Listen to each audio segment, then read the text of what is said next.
खरं तर जिओ पॉलिटिक्स हा शब्द पॉलिटिक्सलाच जोडून आहे. पॉलिटिक्स म्हणजे मराठीत आपण ज्याला म्हणतो राजकारण. आता राजकारण म्हणजे काय आहे, की राज्याचं कारण. राज्य राज्याचं कारण म्हणजे राज्य हा आपण फक्त महाराष्ट्र राज्य असा पुरता विचार नाही करत.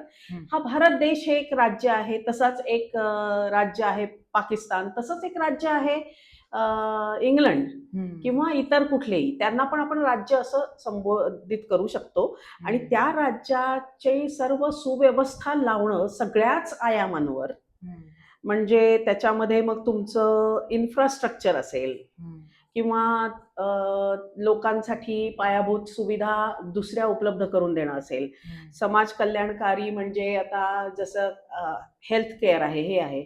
हं. आणि सगळंच एक कायदा, सुव्यवस्था वगैरे हे सगळं जे बघायचं काम असतं ते राज्य प्रमुखाचं असतं. इथे आपण पंतप्रधान म्हणू शकतो, अमेरिकेत प्रेसिडेंट म्हणू शकतो. तर राजकारण म्हणजे काय आहे? राज्याचं सगळी व्यवस्था करणं हे राजकारण आहे.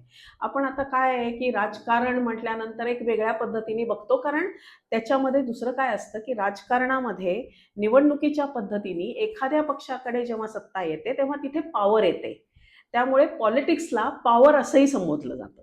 हं, म्हणजे हं. पॉलिटिक्स म्हणजे राजकारण काय आहे, तर सत्तेचं आहे. सत्ता म्हणजे काय, शेवटी पॉवर.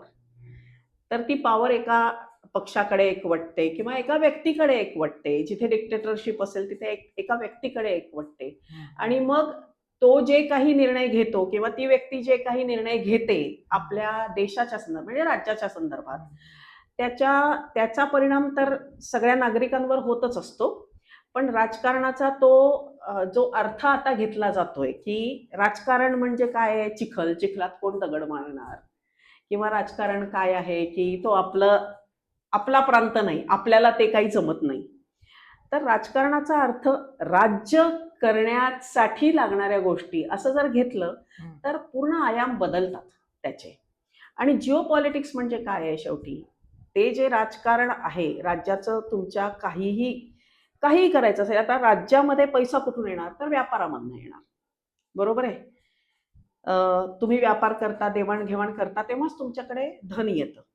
तसं देशांमध्ये व्यापार करतात, तेव्हा तो जो भूगोलाचा भाग येतो, जिओ हा जिओग्राफीचा छोटा ॲब्रिव्हिएशन आहे.